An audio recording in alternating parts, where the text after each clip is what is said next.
Bueno, muy buenos días. Reciban un cordial saludo. Para mí es un honor estar el día de hoy compartiendo este espacio académico con ustedes. Mi nombre es Andrés Felipe Vargas.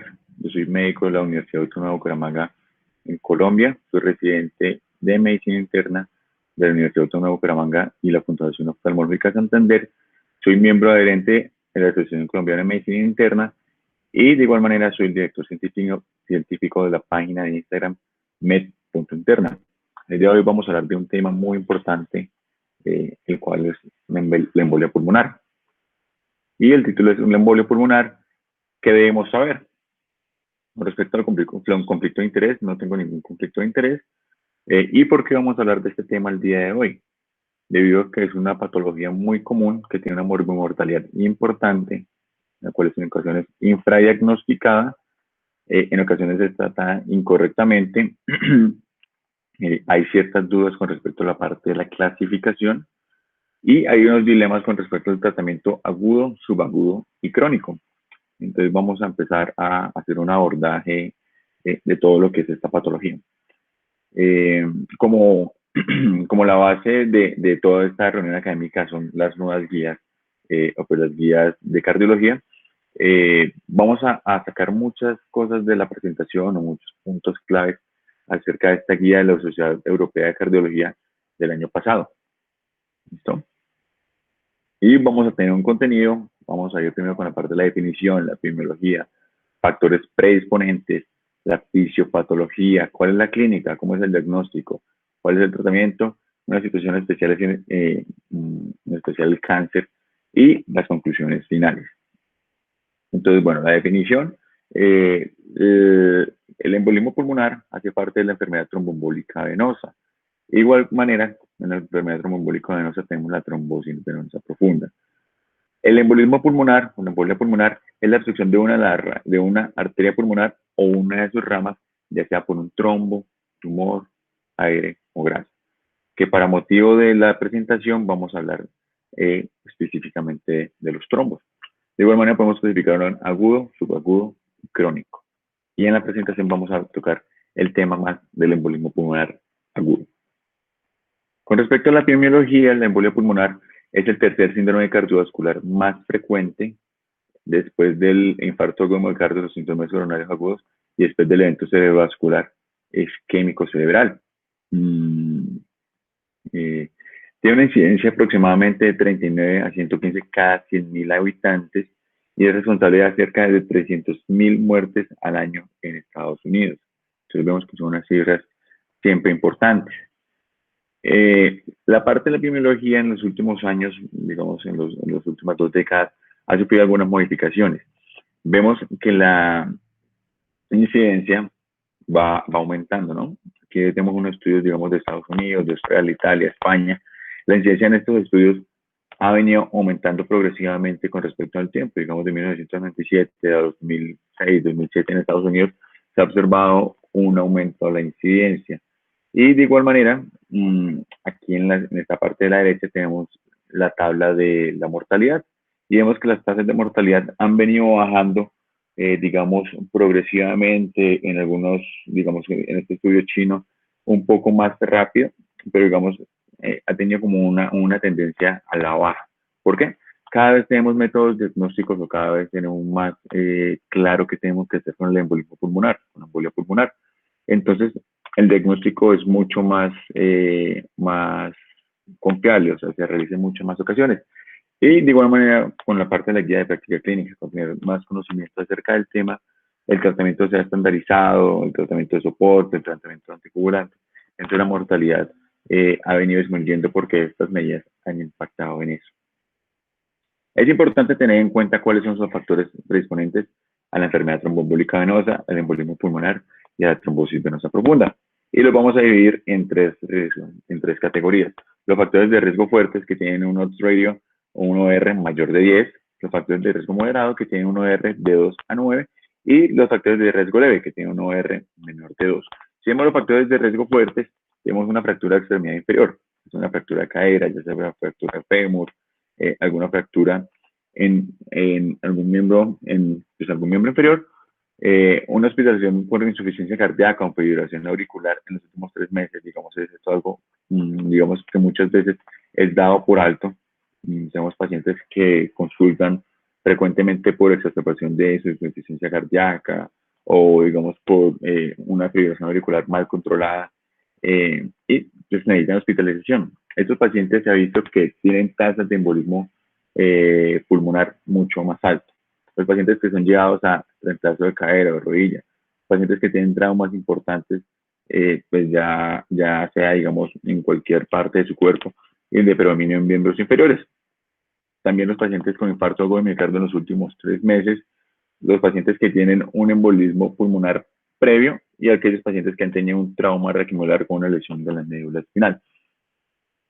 Si vemos, digamos, los factores de riesgo moderado, que son cirugías artroscópicas de rodilla, uno creería que las enfermedades autoinmunitarias son factores de riesgo fuerte, pero pues se clasifican como factores de riesgo moderado con una R entre 2 y 9. Digamos, otros importantes: quimioterapia, agentes estimuladores de la eritropoyesis, pacientes en puerperio, pacientes que tienen una infección aguda, los pacientes que están cursando o que ingresan hospitalariamente por un proceso séptico pulmonar, urinario, de piel, son pacientes que tienen mucho más riesgo de desarrollar una enfermedad tromboembólica venosa como una embolia pulmonar. Tenemos, entre otros, y los factores de riesgo leve: grupos en cama mayor de 3 días, hipertensión arterial, inmovilidad, digamos, el paciente viaja ya sea en un autobús o en un avión hacia un lugar, tiene, digamos, un reposo prolongado, es un factor de riesgo leve.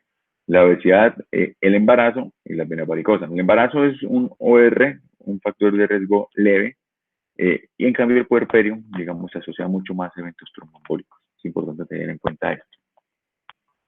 La parte de la patogénesis, digamos, siempre que hablamos de enfermedad tromboembólica venosa, nos referimos a la parte, o tenemos que evaluar la parte de la tríada de Virchow. La tríada de Virchow es muy clásica, yo creo que ustedes ya la conocen, consta de 3 pilares: la lesión endotelial, la hipercoagulabilidad y la éstasis sanguínea. Y estas se ven asociadas, o digamos, se pueden ver presentadas en la parte de los pacientes con embolia pulmonar y en los pacientes con trombosis venosa profunda. Digamos, los factores de riesgo que vimos previamente se pueden categorizar en lesión endotelial, estación sanguínea e hipercoagulabilidad. Digamos, lesión endotelial, pacientes que tienen traumas importantes de miembros inferiores. Estasis sanguínea, pacientes con reposo prolongado. Hipercoagulabilidad, pacientes con trastornos autoinmunes, con trastornos también de la coagulación. Entonces siempre tenemos que tener muy en cuenta la tríada de Virchow cuando nos referimos a la fisiopatología o la patogénesis de la embolia pulmonar y del tromboembolismo venoso. Con respecto a la patogénesis de la disfunción ventricular asociada al embolismo pulmonar, esta es una gráfica que nos presenta la guía. Digamos, todo comienza porque hay una poscarga del ventrículo derecho aumentado. ¿Por qué se aumenta la poscarga del ventrículo derecho? Pues porque una arteria pulmonar o alguna de sus ramas está siendo ocupada por un trombo. Entonces, esto aumenta las presiones intraarteriales de la arteria pulmonar o de sus ramas, lo cual conlleva a un aumento de la poscarga. Hay una dilatación del ventrículo derecho, hay una tensión de la pared del ventrículo derecho, hay una activación neuromoral, una inflamación miocárdica, aumento de la demanda del oxígeno al ventrículo derecho, hay un cortocircuito alveolo,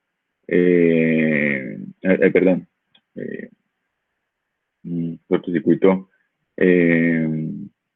arterial venoso intrapulmonar. Hay una isquemia también del ventrículo derecho con una lesión hipóxica, menos contractilidad, menos gasto cardíaco, recarga del ventrículo derecho, menos gasto cardíaco. Hay disminución de la presión arterial sistémica, hay disminución de la perfusión coronaria del ventrículo derecho y finalmente hay una disminución del suministro de oxígeno al ventrículo derecho, lo cual puede llevar a un choque obstructivo o muerte. Digamos, esto es como una gráfica que lo colocan como muy lineal, pero digamos también en el 2018 en Primers de Nature salió una revisión muy, muy bonita, te la recomiendo, aquí está la parte de la bibliografía, y digamos nos caracteriza más como un evento que se va dando de forma sistemática. Entonces tenemos un embolismo pulmonar agudo que causa una obstrucción y pues a su vez produce una vasoconstricción pulmonar, ya sea por la parte de tromboxano, ya sea por la parte de serotonina, Y esto va a ocasionar tres cosas principales: el aumento de la presión de la arteria pulmonar, dilatación del ventrículo derecho y una disminución del volumen latido.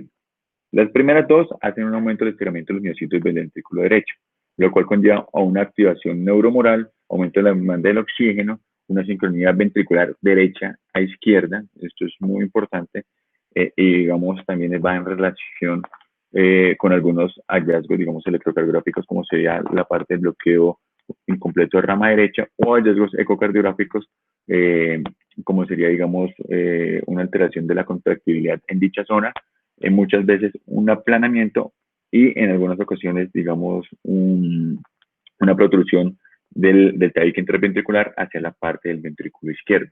De igual manera, tenemos una disminución de la perfusión del ventrículo derecho, que se ven asociadas también a una disminución del volumen latido. La parte inicial también ocasiona una alteración de la ventilación perfusión, lo que ocasiona una desaturación arterial, y todo en conjunto, estas cinco cositas, dan una pérdida de la función del ventrículo derecho, una progresiva dilatación, lo cual puede llevar a una arritmia y a un shock hipotensivo. Bueno, el shock hipotensivo es algo similar, entonces, a un shock obstructivo. Bueno, el diagnóstico. En la parte del diagnóstico vamos a aventarnos en, digamos, en tres fundamentos, o tres pilares. La parte diagnóstica inicial, la parte clínica, la parte de los paraclínicos y los recursos imagenológicos. Entonces, la parte del enfoque diagnóstico inicial con respecto a la clínica, siempre tener muy en cuenta la historia clínica del paciente y los antecedentes. ¿De qué patología sufre el paciente? ¿Ha estado hospitalizado en los últimos 3 meses? ¿Ha tenido un evento tromboembólico previo? Antecedentes familiares también de eventos tromboembólicos, de embolismo pulmonar, trombosis venosa profunda. ¿Qué le sucedió al paciente en estos días? El paciente fue llevado a una cirugía, el paciente sufrió un traumatismo, o, pues por el contrario, el paciente no tiene ningún, digamos, factor de riesgo de los que mencionamos previamente y es un evento totalmente aislado. Bueno, entonces tenemos que ver la presentación clínica y los hallazgos clínicos y los hallazgos físicos, hallazgos clínicos. Y vamos a tener unos diversos síntomas que van a ser, digamos, encontrarse en diversos porcentajes en los pacientes. Lo más común es que tengamos disnea. ¿Listo? Es una disnea, generalmente es una disnea de aparición súbita en los pacientes con embolismo pulmonar agudo. Es una disnea de aparición súbita de minutos. O sea, no es que el paciente llegó y empezó a cursar con una disnea de horas. Vamos a sospecharlo más en un paciente que tiene una disnea aguda. De igual manera, vamos a tener un dolor pleurítico. Un dolor pleurítico es un dolor que lo vamos a tener ubicado más a la parte de la periferia. Es un dolor que se va a aumentar con la inspiración. El paciente también puede tener tos, el paciente puede tener disnea, puede tener dolor y o hinchazón de la pantorrilla o el muslo. O sea, el paciente puede venir de la casa con síntomas de trombosis venosa profunda. El paciente puede decir que está sibilando el pecho, puede tener un episodio de hemoptisis o puede tener, digamos, un episodio de palpitaciones, digamos, he tenido palpitaciones irregulares. También, digamos, se describe menos de 1% del síndrome de Horner, que es una disfonía de causa cardiovascular, y esta en la parte del contexto de embolismo pulmonar se daría debido a la dilatación de la arteria pulmonar, pues por la obstrucción que habíamos mencionado, con una compresión del nervio laríngeo recurrente. Y un síntoma, digamos, que pueden presentar en la casa de los pacientes es un síncope. Ya pues conocemos la definición de síncope, digamos una pérdida transitoria de la conciencia, de corta duración, con recuperación completa posterior y breve. Y es importante, digamos, porque antes todo paciente que consultaba a síncope, por un síncope en urgencia, se le estudiaba inmediatamente para embolismo pulmonar. En JAMA, en 2018, hace 2 años, salió un estudio con más de 1,5 millones de pacientes que mostró que en pacientes no hospitalizados, digamos, la relación que tiene un síncope con un embolismo pulmonar, o los pacientes que debutan con síncope, los que presentan embolismo pulmonar, es de 0.06% a 0.55%. Entonces es una cantidad muy baja, menos de 1%. Y esa cifra aumenta un poquito más en los pacientes hospitalizados. Entonces los pacientes hospitalizados que tienen un síncope, un 0.15% a un 2.1% tienen una embolia pulmonar. Entonces es importante tener en cuenta eso. No todo paciente con síncope debe ser estudiado con una embolia pulmonar. Tiene que hacer digamos, el diagnóstico o el enfoque básico del síncope, más no ir directamente a pensar en una embolia pulmonar como se pensaba antes. De igual manera, como el paciente va a cursar con digamos, con un síndrome de dolor torácico, con un síndrome disnéico agudo, tenemos que tener un diagnóstico diferencial inicialmente o buscando descartar la parte de las causas de dolor torácico que nos puedan comprometer la vida del paciente. Digamos, la otra sería un síndrome coronario agudo, una ruptura esofágica, una disección aórtica o un neumotórax a tensión. Cada uno tiene sus características diferentes. Listo, no vamos a entrar a elucidarlas cada uno, pero es importante conocer todas estas patologías para poder hacer un diagnóstico diferencial en urgencias y estar un poquito más encaminados hacia la sospecha diagnóstica que tenemos, que sería un embolismo pulmonar, una embolia pulmonar. De igual manera, en el abordaje diagnóstico podemos encontrar diversos signos. ¿Qué vamos a buscar en el paciente cuando estamos sospechando una embolia pulmonar? El paciente va a estar taquipnéico, es lo más frecuente. Va a tener signos de trombosis venosa profunda. Entonces va a tener un edema unilateral, va a tener aumento pues, del perímetro, va a tener dolor, en ocasiones pueden presentar eritema, va a tener un Hohmann Hollow positivo. De igual manera, los pacientes pueden presentar taquicardia, la auscultación se puede encontrar en algunas ocasiones estertores, un murmullo vesicular disminuido. En la parte de la auscultación cardíaca se puede encontrar un componente pulmonar del S2 aumentado. En la parte del cuello encontramos una ingurgitación yugular y en menos del 3% de los casos puede haber fiebre. ¿Listo? Es importante, digamos, lo más frecuente de la taquipnea se encuentra hasta un 54% de los pacientes. Entonces es importante que muchas veces, digamos, un examen cardiopulmonar, la auscultación cardiopulmonar normal, no nos descarta que el paciente tenga una embolia pulmonar. Ya con la parte del enfoque diagnóstico inicial con los paraclínicos, pues vamos a solicitar a los pacientes unos paraclínicos generales. Podemos solicitar un hemograma, pueden tener leucocitosis con neutrofilia, una BCG-PCR que puede ser elevada, y pues vamos a ver la parte de función hepática, función renal y electrolitos séricos.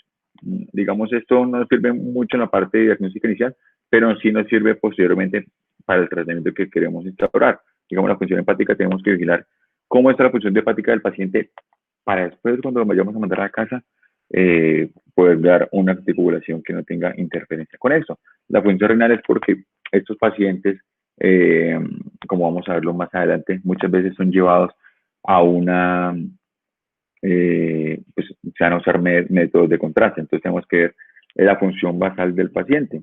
Y electrolitos, pues porque también queremos ver la parte de electrolitos séricos, cómo están en el paciente si tienen alguna alteración es concomitante. Generalmente la embolia pulmonar no causa alteraciones hidroelectrolíticas, pero sí es importante ver cómo está eso.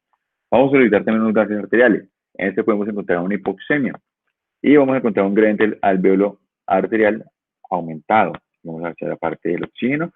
Encontrar una alcalosis respiratoria con hipocapnia.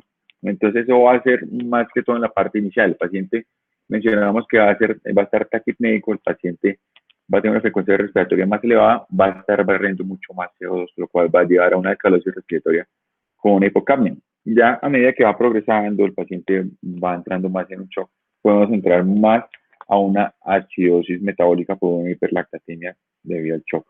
¿Listo?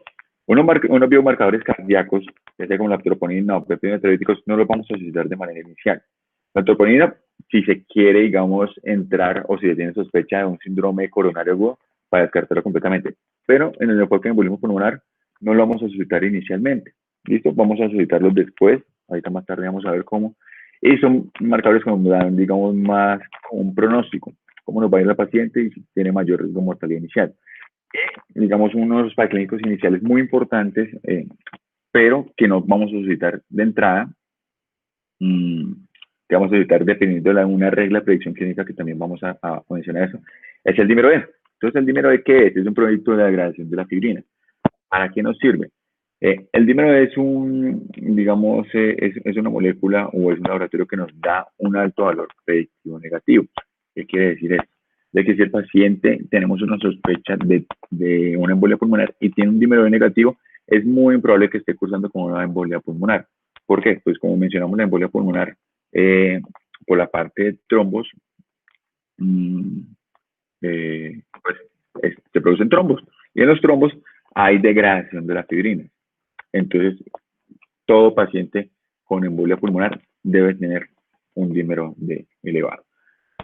Hay muchos falsos positivos, sí, digamos pacientes con cáncer, pacientes hospitalizados, pacientes con diversas enfermedades infecciosas, pacientes sépticos, se le va a dar el dímero D pues, únicamente por la infección, pacientes con reacciones inflamatorias o enfermedades inflamatorias importantes también se va a elevar el dímero D. De igual manera, en el embarazo, ¿listo? Es importante tener en cuenta que existen falsos positivos.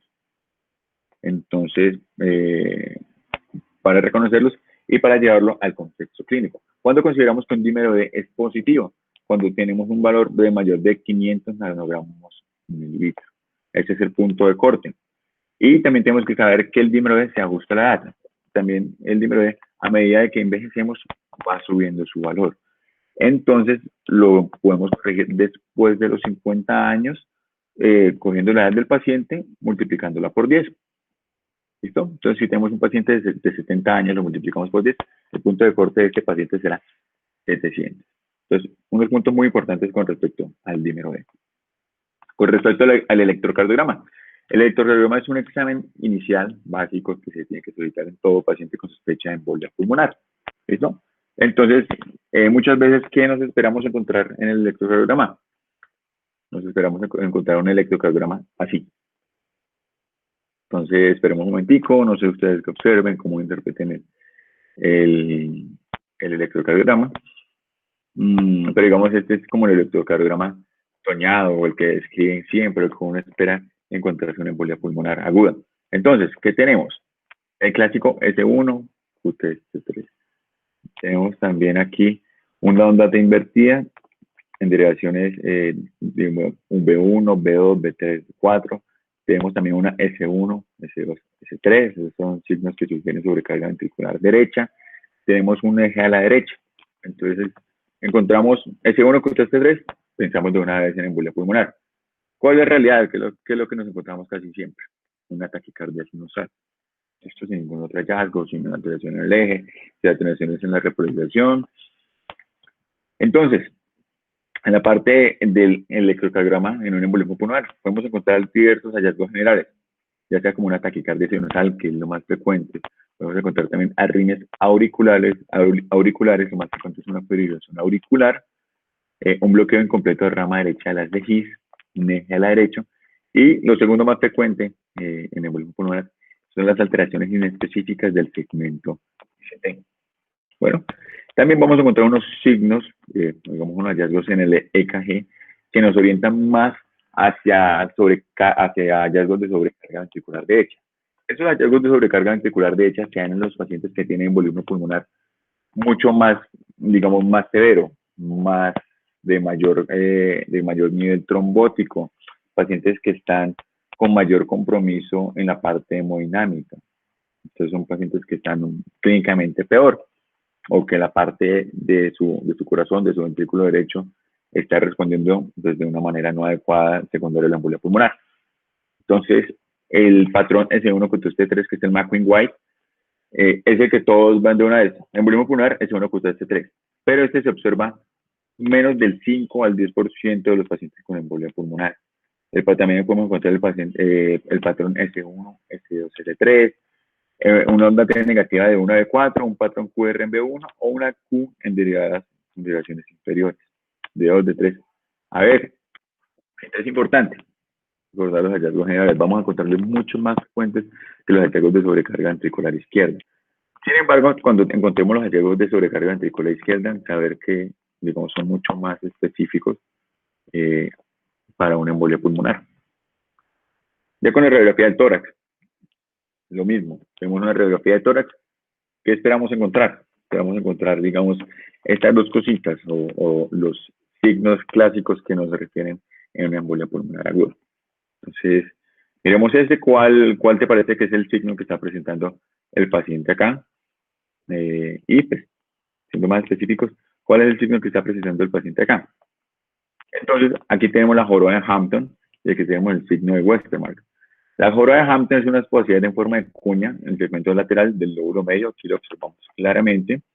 Y el signo de Westermarck Es una zona, un área focal de oligoemia, digamos en este paciente está en el hemitórax derecho con un corte abrupto de la arteria pulmonar del lóbulo superior derecho. ¿Listo? Entonces esos son signos que se describen clásicamente en embolia pulmonar, que puede dar secundaria a la obstrucción del trombo en una arteria pulmonar o una de sus ramas. Pero entonces, ¿qué es lo que más frecuente nos vamos a encontrar? Una radiografía totalmente normal. ¿Listo? Entonces, miremos que, digamos, la parte del electrocardiograma, que la parte del examen físico, clínico, electrocardiograma, la parte de la radiografía pueden ser normales. Sin embargo, que estos ítems estén normales no nos hace descartar una embolia pulmonar. Eso es supremamente importante. Ya tenemos unas pruebas imagenológicas para el diagnóstico que son unas pruebas más avanzadas que vamos a usar en situaciones, digamos, claras, que más tarde vamos a explicar cuándo las vamos a solicitar, que es la angiotomografía de tórax, la gamografía en ventilación por perfusión planar, la ventilación perfusión por SPECT, que es la tomografía por emisión de positrones, o la arteriografía pulmonar, que es descrita clásicamente como el gold estándar. Este es, digamos, un cuadro que nos presenta la guía acerca de las fortalezas, desventajas y limitaciones de cada uno. Subrayo estos dos con el cuadro porque son las dos con las que más vamos a tener relación en la parte del ámbito clínico. Digamos, son las dos que más están disponibles o son las dos que más se utilizan en el ámbito clínico. Son, digamos, son las dos que más usamos en el centro de mis prácticas. Entonces, la angiotomografía tiene una disponibilidad permanente, una precisión excelente, valida ampliamente en estudios prospectivos de resultados, tiene un bajo porcentaje de resultados no concluyentes, apenas un 3 al 5%. Algo importante es que nos puede dar diagnósticos diferenciales cuando se descarta una embolia pulmonar y se puede hacer en un tiempo corto. Entonces, digamos, le hago una tomografía, una angiotomografía de tórax al paciente, me sea negativa para TEP, pero pueden encontrar que tiene, digamos, alguna masa, tiene otra cosa pulmonar. Entonces nos sirve mucho para diagnósticos diferenciales. Desventajas es que, bueno, tenemos exposición a radiación, también tenemos exposición al contraste yodado con el posterior riesgo de nefropatía por contraste. Tenemos algunos riesgos en mujeres gestantes y en lactantes, está contraindicado en insuficiencia renal grave. Y una cosa que se tiende a usar mucho, o sea, hay muchas angiotomografías de tórax mal ordenadas porque está ampliamente disponible. Entonces, a cualquier paciente que se le sospeche embolia pulmonar, de una vez se le solicita la angiotomografía. Pero entonces no se está haciendo un enfoque diagnóstico correcto, tampoco se está haciendo un buen uso de los recursos del sistema de salud. ¿Listo? La otra es la gamografía de ventilación perfusión. Casi no tiene contraindicaciones, relativamente es económica, también está validada ampliamente en estudios prospectivos de resultados. Dice que no está disponible en todos los centros, que hay variabilidad interobservador, no es concluyente en el 50 de los casos y nos reportan como razón de probabilidad. Entonces, tipo probable, tipo improbable o indeterminado. Y no proporciona un diagnóstico diferencial cuando se excluye el embolio pulmonar. Algo importante con respecto a la gamografía con ventilación perfusión es que tiene, digamos, un mejor rendimiento cuando la radiografía de tórax está normal. ¿Listo? Entonces, si tenemos una radiografía de tórax normal y tenemos alteración en la gamografía de ventilación perfusión, es ahí donde vamos a tener, digamos, la mayor sensibilidad, la mayor especificidad en esta prueba. De igual manera, su uso es más frecuente en jóvenes, embarazadas o en pacientes que no está disponible inmediatamente o que tienen contraindicación a la angiotomografía de tórax. Otra cosa muy importante que vale la pena mencionar o que es muy importante mencionar es la ecocardiografía. Entonces, es importante mencionar que existen diferentes parámetros ecocardiográficos para evaluación de la sobrecarga del ventrículo derecho y que algunos de ellos nos pueden hacer diagnóstico de una embolia pulmonar. Digamos, tenemos un trombo móvil en la parte derecha del corazón. Eso nos hace una vez el diagnóstico de una embolia pulmonar. Pero existen otros signos, otros signos que se pueden encontrar, o que se pueden encontrar el ecocardiógrafo, el cardiólogo que realiza el estudio, y es agrandamiento del ventrículo derecho. ¿Listo? Tenemos un ventrículo derecho de unos diámetros más elevados. Tenemos un ventrículo derecho dilatado, con un coeficiente de ventrículo derecho, ventrículo izquierdo mayor. Entonces, eso es muy sugestivo de sobrecarga del ventrículo derecho, con una mayor probabilidad de tener una embolia pulmonar. También tenemos un septo interventricular aplanado, una vena cava inferior distendida, con colapsibilidad inspiratoria disminuida. ¿Listo? También tenemos el signo 60-60, que menciona que hay coexistencia de un tiempo de aceleración de eyección pulmonar menor de 60, con un notch en la mesosístole, con gradiente pico sistólico ligeramente elevado menor de 60 en la válvula tricuspide. Pero digamos, esos ya son parámetros muy avanzados que, digamos, si los escuchan ahorita, como se los mencioné, muy probablemente se les vaya a olvidar después. Entonces, tengan en cuenta que existen diferentes parámetros ecocardiográficos que nos pueden orientar hacia la presencia de sobrecarga ventricular derecha con un embolismo pulmonar subyacente, y que existen, digamos, algunas indicaciones claras de toma de ecocardiografía en embolismo pulmonar, que más tarde vamos a mencionarlas también. La ecografía de compresión, digamos, la ecografía de miembros inferiores. Esta, digamos, puede utilizarse, ¿sí? Tiene una alta sensibilidad y especialidad en la parte de trombosis venosa profunda sintomática, ¿listo? Y puede detectar una trombosis venosa profunda de hasta el 50% de los pacientes con tromboembolismo pulmonar. Es útil más que todo en los pacientes que tienen una contraindicación para una tomografía computarizada, una angiotomografía. Entonces tenemos un paciente que tiene una contraindicación para que le sospechamos una embolia pulmonar, ¿listo?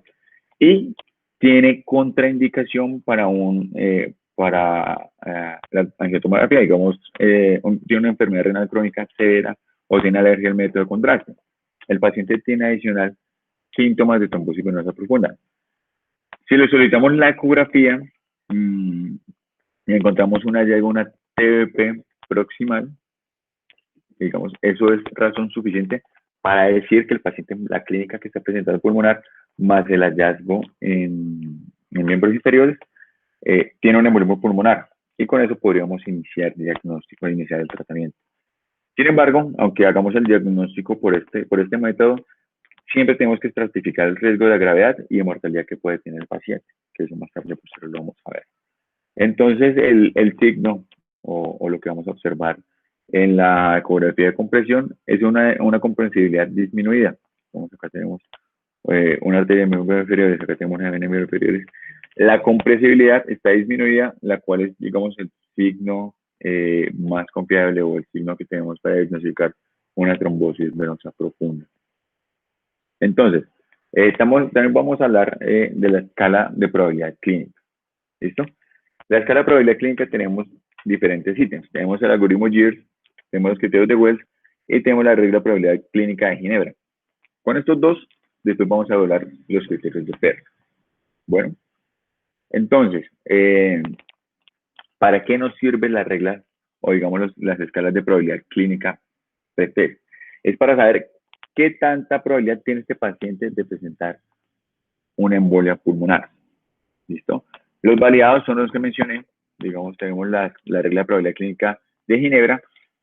Esta va a utilizar diferentes ítems. Tenemos un paciente con un antecedente de una trombosis venosa profunda. Tenemos un paciente con una frecuencia cardíaca mayor de 95, una fractura o una cirugía en el último mes. El paciente tiene una hemoptisis, tiene cáncer activo, tiene un dolor unilateral en extremidades inferiores. Tiene un dolor a palpación venosa profunda, o sea, signos de trombosis venosa profunda. Es un paciente adulto mayor. Entonces, teniendo esos ítems, podemos clasificar al paciente en tres grupos. Un grupo bajo, un grupo intermedio, un grupo alto. En estos grupos vamos a tener una prevalencia de embolia pulmonar. Digamos, en el grupo bajo vamos a tener una prevalencia del 9%. ¿Listo? Aunque vemos que es digamos, una regla de probabilidad baja, 9% siempre es un riesgo importante. Por lo cual, vamos a ver ahorita, siempre se tienen que hacer estudios adicionales. Bueno, en algunas ocasiones. Vamos a ver una excepción. En la parte de riesgo intermedio, un 26.2% de los pacientes con una ginebra en riesgo intermedio tienen embolia pulmonar. Y en un alto, aquí, perdón, se equivocó, es aproximadamente, varía entre el 69 al 81%. Entonces es un valor extremadamente alto. Este número quedó equivocado ahí. La parte de criterios de Wells para embolia pulmonar son casi los mismos que los que observamos en Ginebra, solamente que dan unas puntuaciones diferentes. Y lo podemos, digamos, clasificar o podemos tomarlos de dos maneras. Manera baja, intermedia, alta o probable, improbable. Baja, menor de 2, intermedia 2 a 6, alta, mayor de 6, improbable, menor de 4, probable, mayor de 4. Entonces tenemos un paciente con un riesgo pretest bajo, pero tenemos estos pacientes de una prevalencia de embolia pulmonar del 5.2%. Los pacientes con un Wells alto pueden llegar hasta un 49.3%. Tenemos un paciente con un Wells improbable. Digamos, cuando decimos poner probable o improbable, tienen una prevalencia de 8.4% y probable es de 34.4%. Entonces, basado en estos dos criterios o estas dos herramientas anteriores, podemos evaluar los criterios de PERC. ¿PERC qué significa? Es Pulmonary Embolism Rule Out Criteria.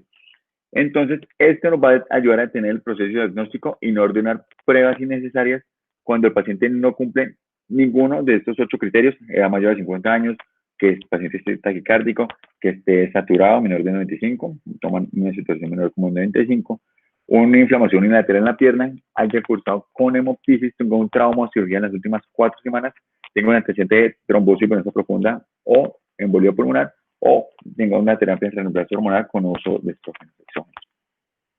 Entonces, esto lo vamos a usar únicamente cuando el paciente tiene una probabilidad pretest, o sea, menor del 15%. Lo que hemos mencionado ahorita. Una ginebra baja, ¿listo? Un Wells bajo, un Wells improbable. Entonces, en esos pacientes vamos a hacer un PERC.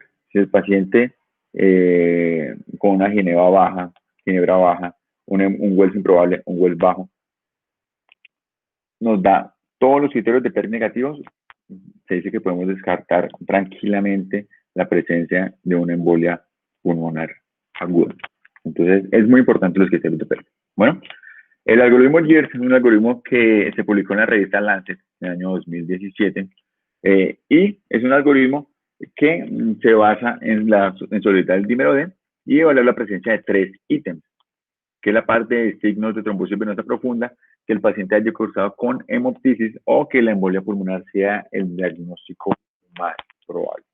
¿Listo? Como vemos aquí se solicitó el dímero de una vez, cosa que no había pasado con las anteriores reglas predictores de probabilidad clínica. Entonces, nos da 4 desenlaces posibles. Tenemos sin ítems del GIR, no tenemos TBP, no tenemos hemoptisis, o no consideraríamos que la embolia pulmonar sea el diagnóstico más probable, y tenemos un dímero de menor de 1000. Entonces se dice que podemos excluir tranquilamente la embolia pulmonar.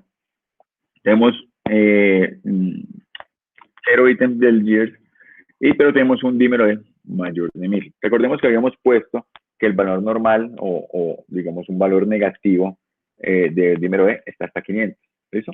Pero aquí el GIR tomó mayor de 1000 como la parte positiva para solicitar una angiografía pulmonar por tomografía computarizada. Otro, el paciente tiene más de un punto del GIR, pero tiene un dímero de menor de 500, lo que habíamos mencionado. Entonces, ahí podemos excluir una embolia pulmonar. Y el paciente tiene más de un ítem del GIR, tiene un dímero de mayor o igual a 500, también tenemos la angiografía pulmonar por tomografía computarizada. Entonces, ya con respecto a la parte del algoritmo diagnóstico, primero que todo tenemos que ver si el paciente tiene inestabilidad hemodinámica o no tiene inestabilidad hemodinámica. Ahorita en la siguiente diapositiva voy a explicarles o voy a decirles la definición de inestabilidad hemodinámica. Entonces, vamos a ver la probabilidad clínica de la embolia pulmonar. Entonces, juicio médico, regla de predicción. La guía europea nos habla más de la escala de Ginebra, ¿listo? Pero el Wells también se puede usar, la verdad podemos usar cualquiera de las dos. ¿Listo? Entonces, lo dividimos en dos partes. Tenemos una probabilidad clínica baja o intermedia, o tenemos un TEP improbable. O tenemos una probabilidad clínica alta o un TEP probable. ¿Listo? Digamos un TEP probable, recordemos para Ginebra, mayor a 6 y Wells mayor de 4. Entonces, en la parte de los pacientes que tenemos una baja probabilidad clínica o tenemos un TEP improbable, vamos a solicitar el dímero D. Si el dímero D nos sale negativo, recordamos que un valor predictivo negativo alto, nos puede descartar la embolia pulmonar cuando está negativo. Entonces, no le damos tratamiento, descartamos el embolia pulmonar y hacemos un abordaje diagnóstico para buscar por qué la clínica del paciente. Si el dímero D nos sale positivo, pedimos la angiotomografía. ¿Listo? Si la angiotomografía nos sale negativa, bueno, no iniciamos el tratamiento, vemos otros diagnósticos diferenciales, pero si nos sale positiva, confirmamos el diagnóstico y damos el tratamiento.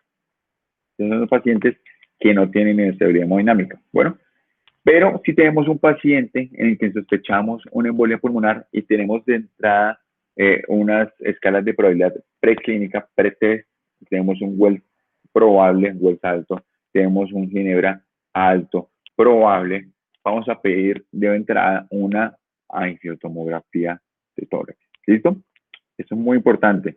Tenemos que diferenciar entre la parte de probabilidad clínica baja o intermedia, probable o improbable, para ver qué paraclínico vamos a pedir. Por eso, previamente en la parte de paraclínico le dije, un momentico, no vamos a pedir de una vez el número D, sino que vamos a evaluar la probabilidad clínica del paciente que tiene para ver qué cosa le pedimos, si es dímero D o una angiotomografía. Si la angiotomografía nos confirma el TEP, listo, está confirmada.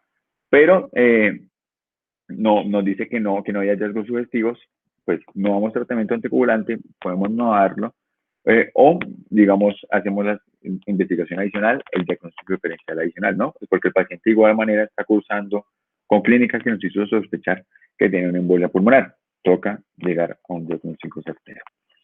Cuando el paciente está estable hemodinámicamente, entonces tenemos 3 puntos donde el paciente puede estar inestable hemodinámicamente. Primero, la parada cardíaca. Paciente que llegó en paro cardiorrespiratorio, necesita reanimación cardiopulmonar. Paciente que también tiene un shock obstructivo. ¿Listo? Un shock obstructivo es una presión arterial sistólica menor de 90 o necesidad de vasopresores para alcanzar una presión arterial sistólica mayor de 90, a pesar de un estado adecuado de llenado. ¿Listo? A pesar de que el paciente no presente síntomas o signos de hipoperfusión. O, digamos, que también, digamos, presenta hipoperfusión sistémica con afectación de órganos, como sería la parte del estado mental alterado, piel fría y húmeda, oliguria, anoria, un aumento de la concentración sérica de lactato. ¿Listo? Entonces el shock tiene que estar presentes los dos. Tenemos que tener síntomas de hipoperfusión y tenemos que tener una presión arterial disminuida o tenemos que tener vasopresores para tener una presión arterial sistólica mayor de 90. O una hipotensión persistente, un paciente con una presión arterial sistólica menor de 90 o una caída de diastólica mayor de 40. Esto es importante porque, digamos, hay muchos pacientes hipertensos crónicos que están acostumbrados a tener presiones arteriales muy bajas, muy altas, digamos, manejan siempre 180. Siempre tenemos 180. Todas las veces que hemos visto al paciente en la historia clínica siempre dicen que el paciente siempre tiene presiones de 180. Pero ahorita el paciente viene con síntomas, le sospechamos una embolia pulmonar y tiene una caída de presión arterial sistólica menor de 40. ¿Listo? Esto es importante. O también es un paciente, digamos, que tiene una presión arterial al ingreso de 150. Se le sospecha un TEP. Listo. Pero el paciente va a tener una disminución de la presión arterial sistólica. Llega a 100, así no sea 90 como dice. Tuvo una disminución mayor, más de 40. El paciente está teniendo una hipotensión. Se dice persistente cuando dura más de 15 minutos y no está causada por una arritmia de nueva aparición, hipovolemia o sepsis. ¿Listo? Es muy importante la parte de definir si el paciente está inestable hemodinámicamente, porque con esto se va a clasificar el riesgo y con eso se va a brindar el tratamiento. Ya el algoritmo diagnóstico en los pacientes que están inestables hemodinámicamente, los que mencionamos previamente, no se les va a hacer una regla de probabilidad clínica, sino se le va a hacer un ecocardiograma transtorácico al pie de la cama. Vamos a ver si en este tiene difusión del ventrículo derecho. Todos los cositos, digamos, todas las cosas que mencionamos previamente en la imagen previa cuando hablamos de ecocardiografía. Si no tiene difusión del ventrículo derecho, buscamos otras causas de shock o inestabilidad. Entonces, si está inestable, no tiene difusión ventricular derecha, es muy poco probable que la inestabilidad hemodinámica se la esté generando la embolia pulmonar. ¿Listo? En cambio, si sí tiene disfunción del ventrículo derecho eh, y tenemos una angiotomografía disponible inmediatamente, digamos en cuestión de minutos, la llevamos a angiotomografía, si nos sale positivo, pues le damos el tratamiento de alto riesgo. Si es negativa, buscamos otra causa de inestabilidad o de shock. Bueno, pero aquí, digamos, el algoritmo no dice una parte. O sea, si tenemos un paciente con sospecha de TEP en inestabilidad hemodinámica, toca iniciar el tratamiento inmediato. ¿Listo? No tenemos que esperar hasta acá la parte final para poder administrar el tratamiento, sino tenemos que administrarlo inmediato. De igual manera, tenemos un paciente con una probabilidad clínica alta de TEP, podemos administrar el tratamiento si no existe ninguna contraindicación, si no existe ningún riesgo inminente, porque, digamos, administrar el tratamiento en la fase aguda, podemos mejorar los desenlaces, ¿no? No tenemos que esperar a que el paciente sea llevado a la angiotomografía, después interpretarlo por parte de nosotros. Cuando podemos administrarle el tratamiento, pues que es una anticoagulación, apenas tengamos contacto con el paciente, apenas lo eso es algo muy importante. ¿Listo? Y es algo que tenemos que hacer en todos los pacientes en los que diagnosticamos un embolia pulmonar. Y es clasificarlo. Vamos a clasificarlo en alto, intermedio o bajo riesgo. Los de intermedio los clasificamos en el riesgo intermedio alto, intermedio bajo. ¿Listo? Entonces los pacientes con un riesgo alto son pacientes que tienen una alta probabilidad de mortalidad intrahospitalaria y a los 30 días. Estos pacientes de entrada van a ser los pacientes que llegan por inestabilidad hemodinámica. Todo paciente con inestabilidad hemodinámica va a ser un paciente con embolia pulmonar de alto riesgo. ¿Listo? Todo paciente con inestabilidad hemodinámica es un paciente con embolia pulmonar de alto riesgo. ¿Listo? Entonces, el paciente pues tiene inestabilidad hemodinámica. Las otras cosas pues, van a salir positivas, ¿no? Disfunción del ventrículo derecho en el ecocardiograma transtorácico o en la angiotomografía. Muchas ocasiones en la angiotomografía se pueden encontrar signos de disfunción ventricular. Bueno, y también podemos encontrar una concentración elevada de enzimas cardíacas. Si tenemos una disfunción ventricular derecha, tenemos un distrés cardíaco, se van a elevar las troponinas cardíacas. Los parámetros clínicos de la gravedad del TEP y comorbilidades, eso va a hacer referencia más que todo al Pulmonary Embolism Severity Index, o en su versión simplificada que se le agrega una S. Entonces, tenemos que hacer el Pulmonary Embolism Severity Index y clasificar al paciente. Los pacientes digamos, con riesgo alto, siempre van a tener un PESI en 3 o 4 o un PESI mayor o igual a 1. ¿No? Los pacientes con riesgo intermedio. Los pacientes con riesgo intermedio no van a tener inestabilidad hemodinámica, pero sí van a tener un PESI elevado o un PESI simplificado mayor o igual a 1. ¿Listo? Los pacientes que van a ser intermedio alto van a tener también disfunción del ventrículo derecho por eco o por tomografía, van a tener unas troponinas también elevadas. Y los pacientes con intermedio bajo van a tener uno positivo o ninguno.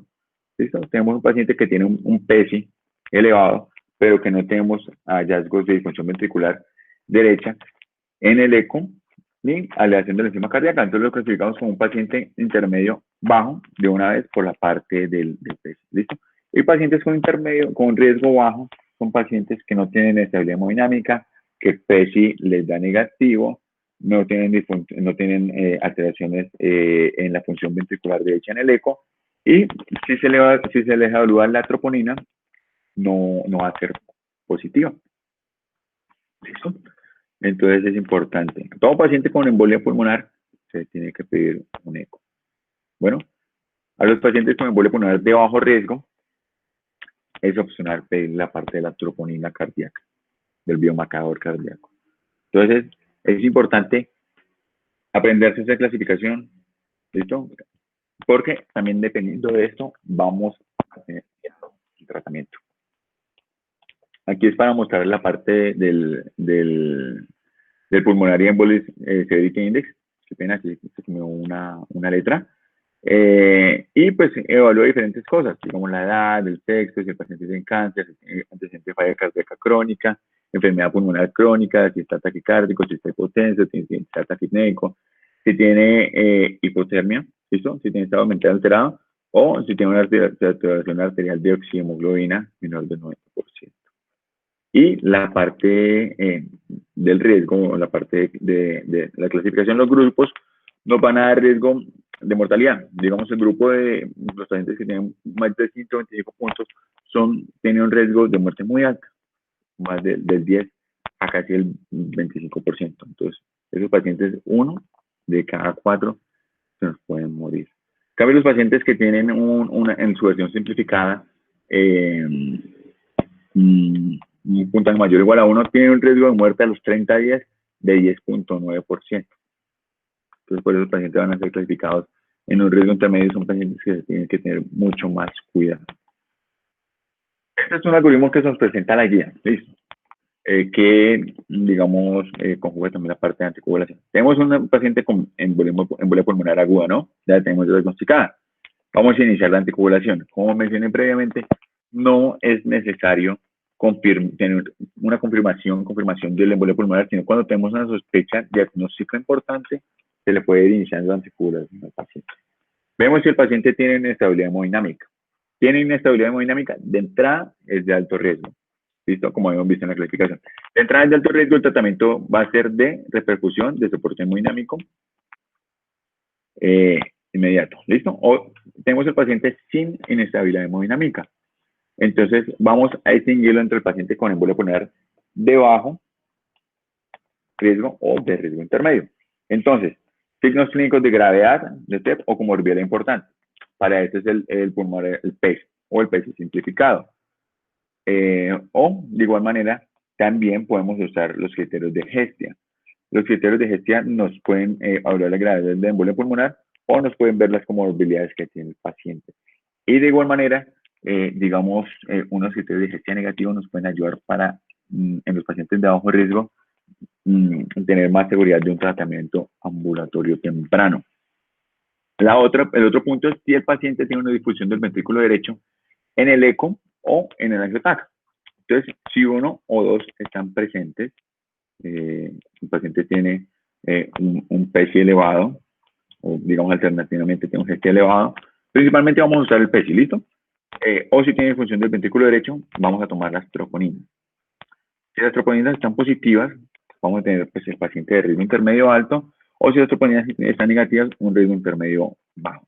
Recuerden, cuando las dos están positivas, troponina y disfunción ventricular derecha, positivas, es alto. Si tiene una, ya sea troponina o ya sea disfunción ventricular, va a ser de intermedio bajo riesgo. O, pues, cuando tampoco tiene ninguna, es un intermedio bajo riesgo. En esos pacientes, pues, se les va a monitorizar, se puede considerar la terapia de reperfusión. ¿Listo?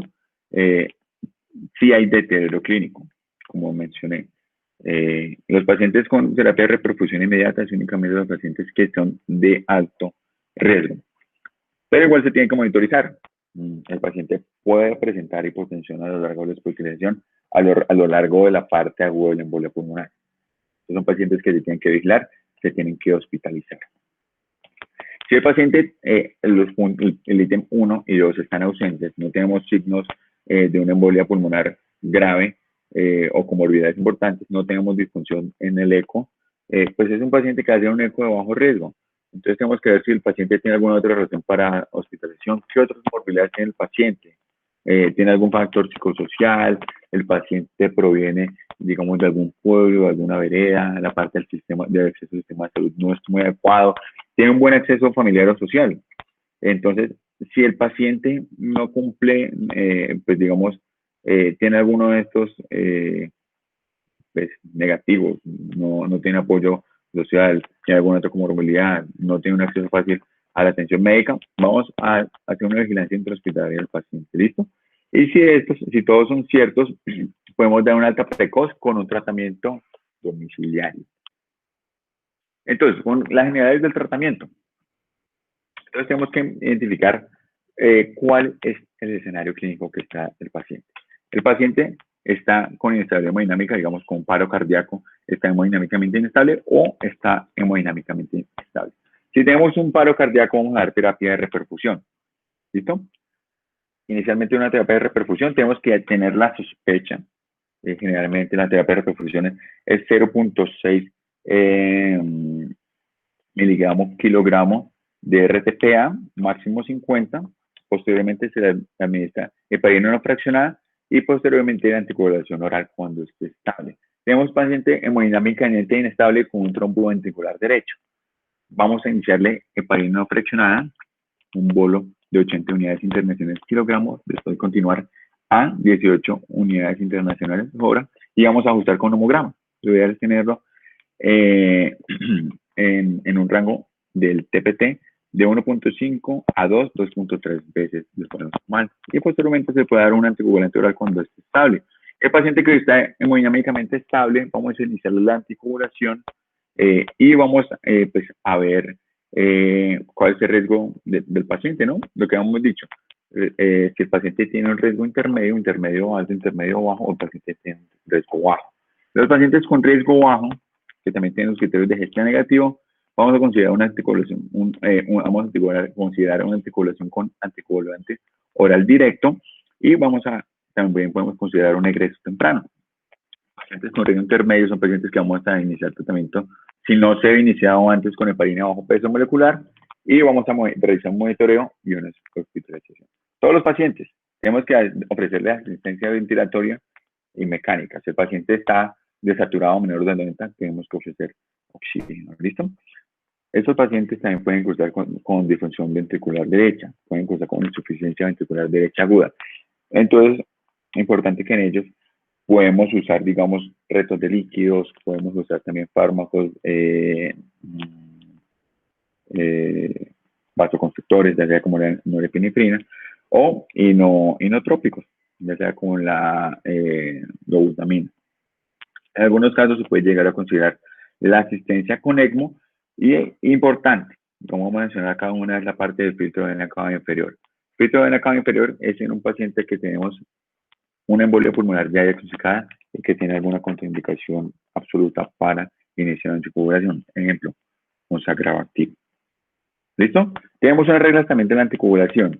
Entonces, como yo lo he mencionado varias veces, pues porque quiero que quede muy claro, iniciarlo siempre que tenga sospecha de la embolia pulmonar. ¿Listo? Siempre que tengamos la sospecha, iniciarlo. Es mejor iniciarlo tempranamente que después se nos demore mucho y tener un retraso en el tratamiento. En los pacientes de alto riesgo, preferir la heparina no fraccionada a la heparina bajo peso molecular.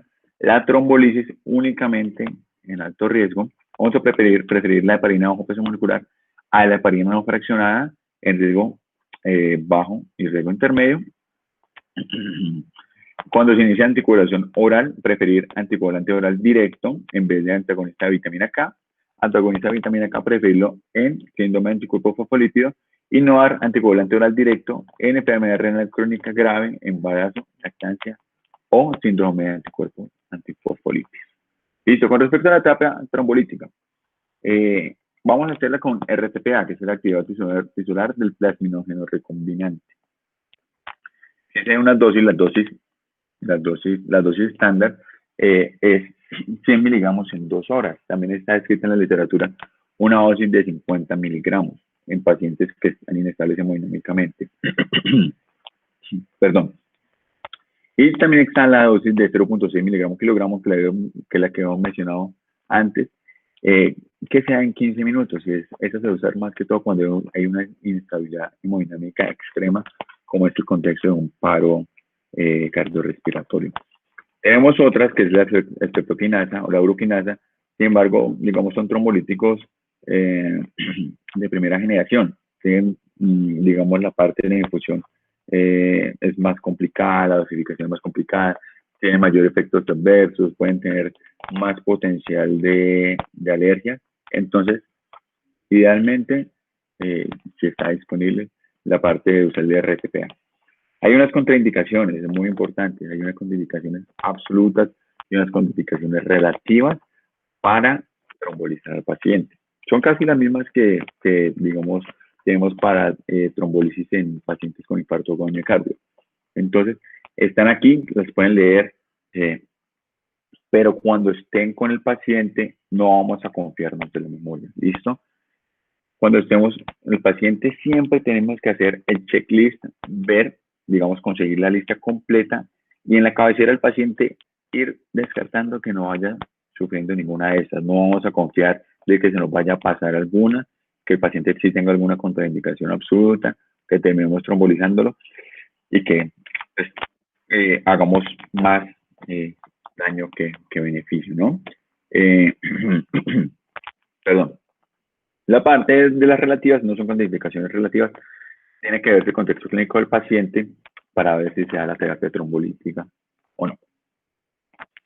La dosis de la heparina no fraccionada ya la había mencionado, vuelo inicial de 80 unidades internacionales kilogramos, después se da una infusión a 18 unidades, internacionales hora, kilogramo hora, y se toma TPT y se mantiene en un rango de 1.5 a 2.3 veces el valor normal del TPT. La parte de la heparina, de la heparina bajo peso molecular, tenemos la enoxaparina, insaparina, daltoparina, natroparina y también tenemos la enoxaparina, perdón, la fondoparinox. Entonces, de esto, digamos, en algunos centros están más relacionados con algún tipo de heparina bajo peso molecular. Digamos, en la parte donde realizo mi parte de prácticas clínicas en la Poscal, tengo mucha experiencia más que todo con la enoxaparina. Entonces, la dosis de esta es 1 miligramo kilogramo cada 12 horas o 1.5 miligramos kilogramo día. ¿Listo? Eso son dosis no ajustadas a la parte renal. No voy a empezar a intervenir en la parte renal porque podemos complicar un poquito más la charla. Entonces, si tiene un paciente con dosis renal, saber que estos fármacos, digamos que estas heparinas, se modifican cuando hay disfunción renal y están contraindicados cuando hay una disfunción renal severa. Bueno, otra parte importante, digamos, el fondoparinox.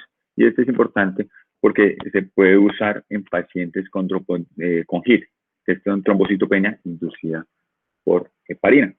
Sin embargo, la guía la coloca que si usted tiene fondoparinox, usted tiene pues experiencia con ella, úsala. ¿Listo? La dosis es de 5 en menores de 50, 10 mayores de 100, digamos ahí está el número, 5 menores de 50, 10 mayores de 100, o 7.5 en el rango intermedio, de 50 a 100.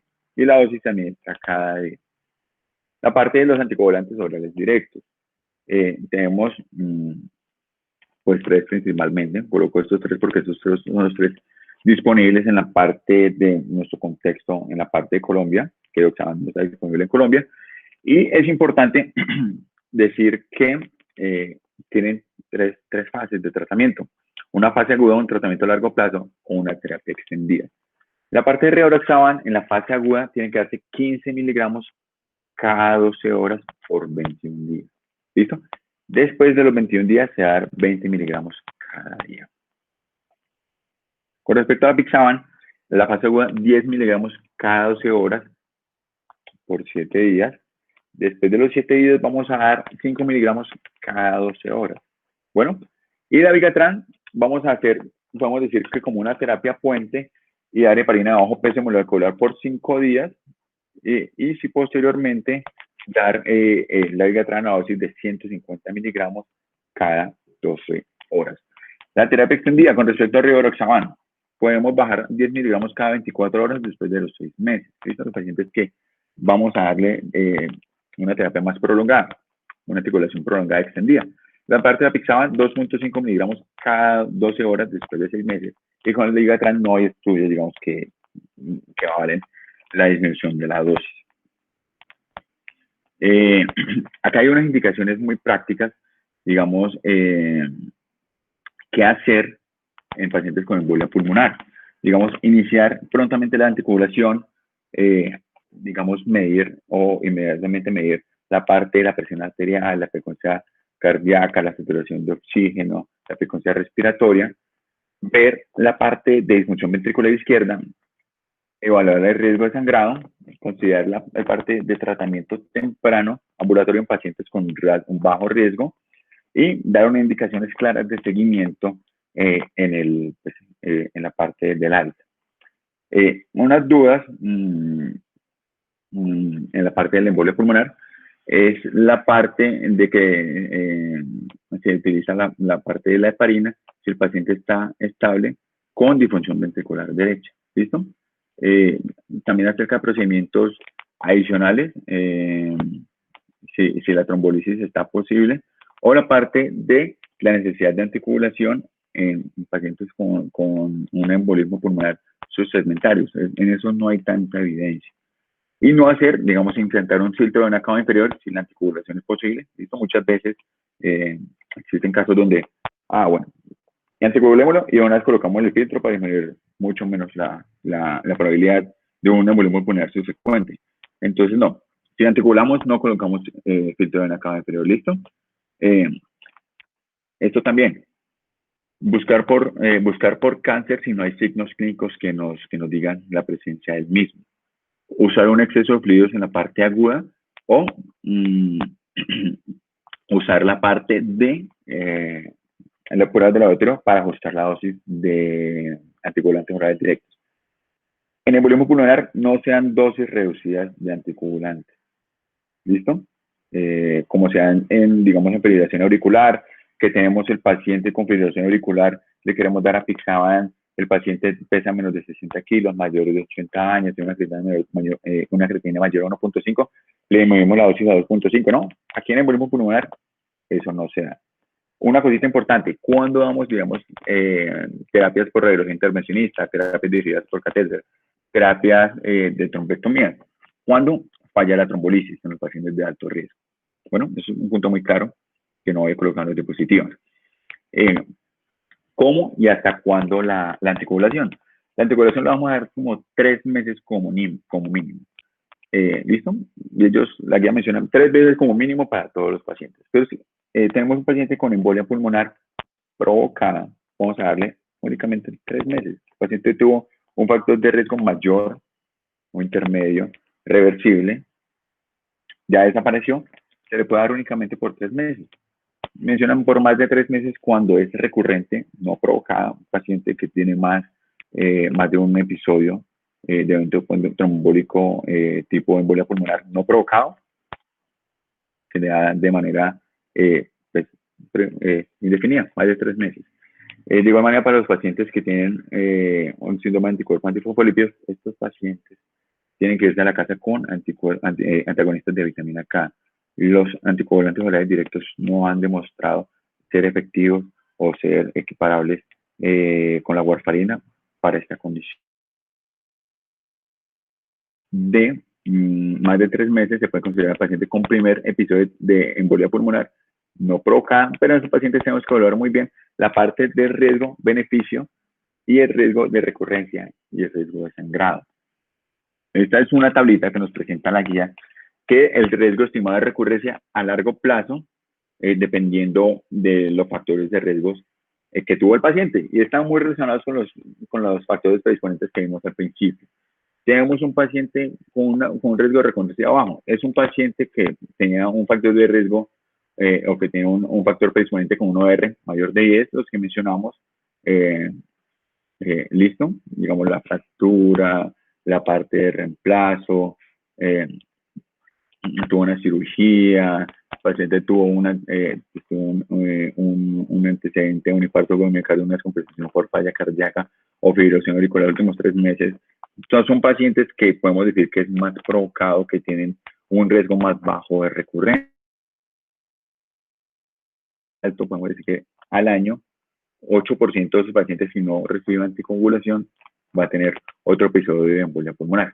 Son pacientes con cáncer activos o uno o más episodios de enfermedad trombólica venosa en ausencia de un factor de riesgo importante, transitorio o reversible, o el SAP, síndrome anticuerpo antifosfolípidos.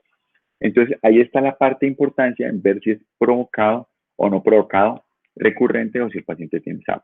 Eso, en este momento no vamos a entrar a especificar cuándo solicitar, digamos, perfil de SAP. Eso pues quedaría para otra charla. Es otro tema que también puede ser un poquito extenso. ¿Cuándo o cómo estudiar trombofilias en pacientes con enfermedad tromboembólica venosa? Entonces, la caracterización del riesgo de sangrado, digamos, tenemos que evaluar diferentes factores clínicos del paciente que nos pueden orientar que puede tener un mayor riesgo de sangrado, digamos la edad, sangrados previos, cáncer, cáncer metastático, enfermedad renal crónica, enfermedad hepática, trombocitopenia, accidente cerebrovascular, que el paciente esté con anemia, cirugías recientes, cada vez frecuentes, abuso de alcohol, y dependiendo de estos ítems, vamos a ubicar al paciente, digamos, después de los 3 meses, cuando queremos dar una terapia prolongada, si tiene un riesgo alto de sangrado, más de 2. Entonces, el paciente puede tener un riesgo basal, un riesgo aumentado, un riesgo total puede llegar a ser hasta el del 6.5%.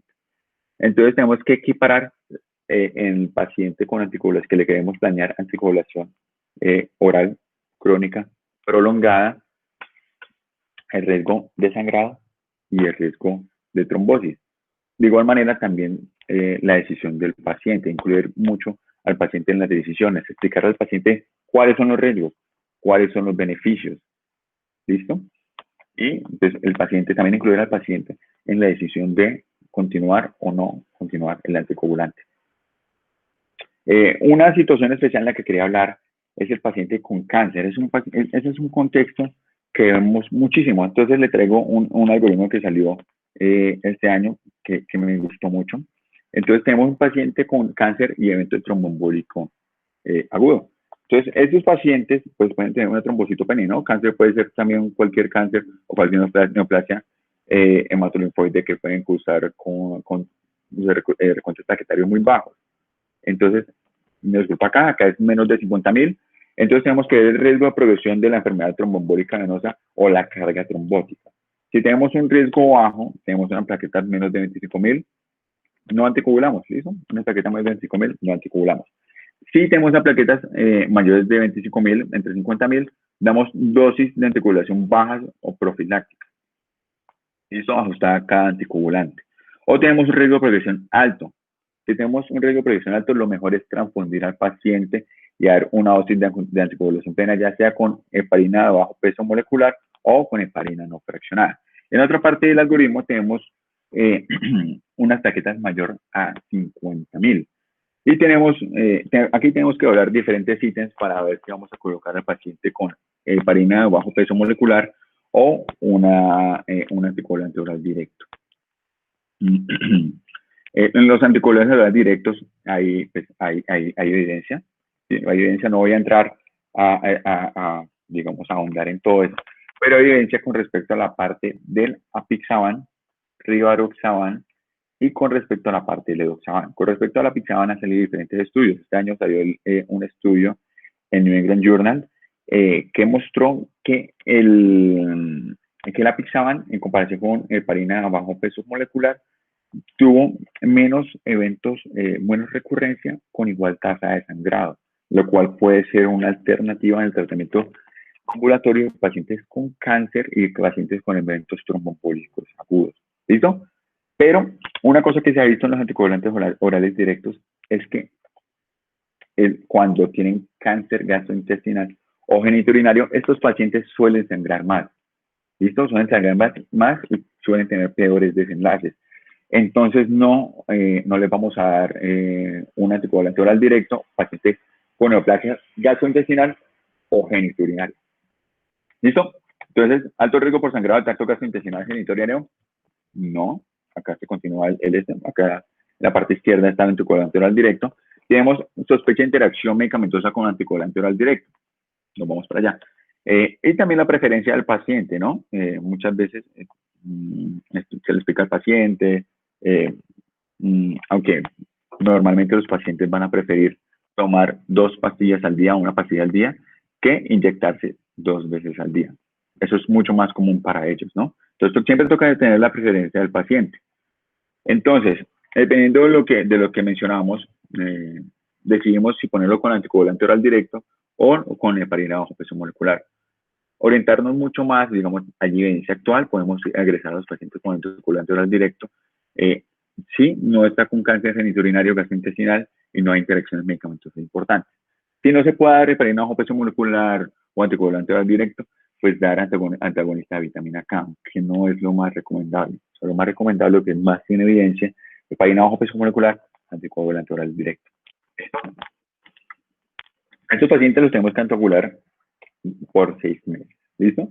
O tenemos que dar una anticoagulación indefinida hasta que resuelva la parte del cáncer. Si el paciente tiene cáncer, pues vamos a continuar anticoagulándolo indefinidamente. Entonces, lo mismo que hemos mencionado previamente, el filtro de vena cava inferior, considerar eventos agudos con contraindicación absoluta para la anticoagulación, sangrado activo, trombolización severa y prolongada. En esos pacientes vamos a darles un filtro de vena cava inferior. ¿Qué pasa si estamos anticoagulando al paciente y tiene una TBP recurrente durante la anticoagulación? Entonces, primero que todo, confirmar el evento, ¿listo? Confirmar el nuevo evento, optimizar la adherencia al tratamiento. Estos pacientes a veces no son adherentes, toca ver si el paciente está juicioso con la heparina no fraccionada o con el anticoagulante oral directo. Tenemos que ver si de pronto hicimos una reducción inapropiada de la dosis, si ha tenido el paciente nuevas interacciones farmacológicas, si el paciente, digamos, ha cursado, le han hecho su quimioterapia, el paciente ha tenido múltiples episodios de náuseas, vómitos, está recibiendo anticoagulante al directo, lo ha vomitado, entonces por eso no ha servido. Entonces, dependiendo de esas cosas, vamos a considerar entre hacer switch entre anticoagulante oral directo o heparina bajo peso molecular. Bueno, entonces, esas eran las cositas que quería hablar el día de hoy. Como conclusión, la embolia pulmonar es una patología frecuente con elevada mortalidad. Es importante reconocerla clínicamente y solicitar los recursos diagnósticos adecuados. ¿Listo? Tener muy en cuenta la parte de los algoritmos que mencionamos de probabilidad pretest. ¿Listo? Porque esos algoritmos van a dar, digamos, toda la parte del enfoque de la embolia pulmonar. También tenemos que clasificar adecuadamente el riesgo del tromboembolismo pulmonar, dado un tratamiento acorde, ver el escenario clínico del paciente, dependiendo de la clasificación, alto riesgo, riesgo intermedio, riesgo bajo, y dar un tratamiento correcto durante el tiempo correcto, dependiendo de las comorbilidades del paciente. ¿Listo? Entonces les quiero agradecer por el tiempo que se tomaron a escuchar esta charla y quiero invitarlos a empezar o que visiten la página que tengo en Instagram, que es un proyecto que ya he iniciado hace más de 2 años, donde intento realizar publicaciones pues, casi a diario cuando el tiempo me lo deja, y donde realizo, digamos, me enfoco mucho en la parte de los algoritmos, como ustedes lo vieron en la parte de la presentación. Me parece que los algoritmos, digamos, lo dejan unos mapas mentales muy adecuados, son muy fáciles de memorizar y le dejan a uno muy claras las ideas. Entonces, es una página donde ustedes van a encontrar lleno de algoritmos, digamos, unas guías de práctica clínica. También hay una parte de EKG del día, con muchos retos electroradiográficos. Entonces, si no siguen la página, los quiero invitar a seguirla. Listo, muchas gracias y que tengan un excelente día.